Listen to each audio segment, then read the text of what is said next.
हरित क्रांति इंडिया का एग्रीकल्चरल रेवोल्यूशन। नमस्ते एंड वेलकम। टुडे हम इंडियन सबकॉन्टिनेंट का सफर करेंगे, एक बहुत बड़े बदलाव के दौर को एक्सप्लोर करने के लिए, the green revolution. Imagine a land जहां बार बार आने वाले अकालों ने एक लंबी परछाई डाली थी, जहां दूसरों पर निर्भर रहना एक कठोर सच्चाई थी। ये कहानी है ग्रीन रेवोल्यूशन की, एक ऐसा रेवोल्यूशन जो मिट्टी में जड़ें जमाए हुए था, इंसानी दिमाग की उपज से पला बढ़ा और आखिरकार इंडिया की कभी न हार मानने वाली भावना का प्रमाण।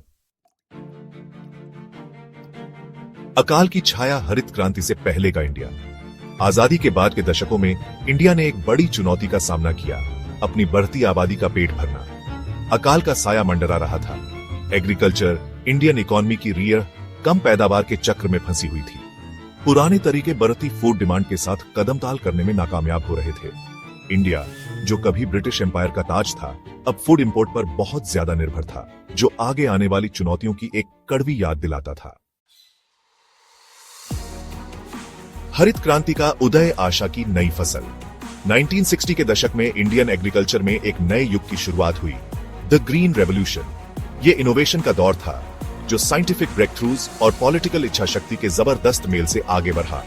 सबसे आगे थे एमएस स्वामीनाथन और नॉर्मन बोरलॉग जैसे दूरदर्शी लीडर्स।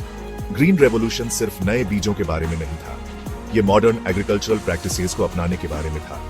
फोकस साफ था, फूड प्रोडक्शन बढ़ाओ और जल्दी करो। पंजाब, हरियाणा और वेस्टर्न उत्तर प्रदेश जैसे रीजन इस महत्वाकांक्षी प्रयास के लिए टेस्टिंग ग्राउंड बन गए। नई टेक्नोलॉजी, नई उम्मीदें, हरित क्रांति के उपकरण। ग्रीन रेवोल्यूशन इंडियन एग्रीकल्चर के लिए टेक्नोलॉजी में एक बड़ी छलांग थी। गेहूं और चावल की हाई यील्डिंग वैरायटीज ने ज्यादा फसल का वादा किया। केमिकल फर्टिलाइजर्स और पेस्टिसाइड्स आसानी से मिलने लगे, जिससे पैदावार बढ़ी। ट्रैक्टर्स की गूंज और इरिगेशन पंप्स की आवाज रूरल इंडिया में आम दिखाई देने लगी। ट्यूबवेल ने सिंचाई का एक भरोसेमंद सोर्स दिया, जिससे मॉनसून पर निर्भरता कम हुई। फूड की कमी से आत्मनिर्भरता तक एक राष्ट्र का कायाकल्प। एक दशक के भीतर इंडिया ने फूड ग्रेन प्रोडक्शन में जबरदस्त बढ़ोतरी देखी। 1970 के दशक तक देश ने आत्मनिर्भरता हासिल कर ली थी। ग्रीन रेवोल्यूशन ने इंडिया को फूड इंपोर्ट करने वाले देश से फूड एक्सपोर्ट करने वाले देश में बदल दिया। सबसे ज्यादा असर लाखों भारतीयों के जीवन पर पड़ा, भूख और कुपोषण से लड़ते हुए। बदलते हालात, सामाजिक और आर्थिक प्रभाव। गांवों में आमदनी बढ़ी और खेती एक अच्छा जरिया बन गई। ग्रीन रेवोल्यूशन ने एग्रो इंडस्ट्रीज की ग्रोथ को बढ़ावा दिया, जिससे नई जॉब्स पैदा हुई। हालांकि फायदे सबको बराबर नहीं मिले, जिससे क्षेत्रीय असमानताएं पैदा हुई। ये असमानता आज भी इंडिया के लिए एक चुनौती है। कुदरत की कीमत, हरित क्रांति का पर्यावरणीय प्रभाव। केमिकल फर्टिलाइजर्स और पेस्टिसाइड्स के ज्यादा इस्तेमाल ने मिट्टी की उर्वरता को कम कर दिया। ग्राउंड वाटर के ज्यादा इस्तेमाल से पानी की कमी हो गई। कुछ हाई यील्डिंग वैरायटीज पर जोर देने से बायोडायवर्सिटी कम हो गई। इस मोनोकल्चर प्रैक्टिस ने फसलों को कीड़ों और बीमारियों के प्रति ज्यादा संवेदनशील बना दिया। चुनौतियां और आलोचनाएं, हरित क्रांति का दूसरा पहलू।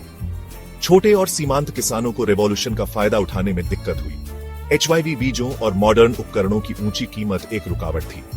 पर्यावरणीय नतीजों ने सस्टेनेबिलिटी को लेकर चिंताएं पैदा की। कुछ क्षेत्रों और फसलों पर जोर देने से क्षेत्रीय असमानताएं भी आंच गईं।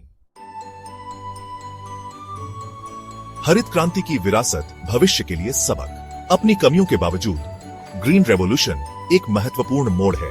इसने फूड सिक्योरिटी चाहने वाले दूसरे डेवलपिंग नेशंस के लिए एक ब्लूप्रिंट दिया। ग्रीन रेवोल्यूशन ने एग्रीकल्चर में साइंटिफिक रिसर्च के महत्व पर प्रकाश डाला। सीखे गए सबक ने एग्रीकल्चर के लिए एक ज्यादा सस्टेनेबल अप्रोच का रास्ता तैयार किया है।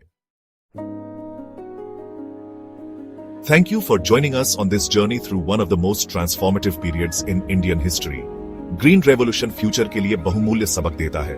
जैसे जैसे इंडिया आगे बियाच रहा है, उसे कामयाबियों पर आगे बढ़ना चाहिए और साथ ही कमियों को भी दूर करना चाहिए। अगली बार तक आपका सफर ज्ञान और आश्चर्य से भरा रहे।